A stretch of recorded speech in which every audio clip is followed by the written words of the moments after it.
கடவுள் என்னும் முதலாளி கண்டெடுத்த தொழிலாளி விவசாயி விவசாயி.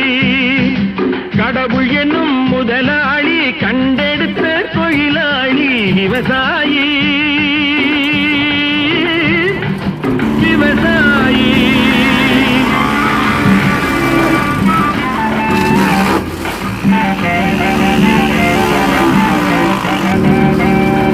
முன்னேற்ற பாதையிலே மனத வைத்து முழு மூச்சாய் அதற்காக தினம் உழைத்து மண்ணிலே முத்தெடுத்து பிறர் வாழ மண்ணிலே முத்தெடுத்து பிறர் வாழ வழங்கும்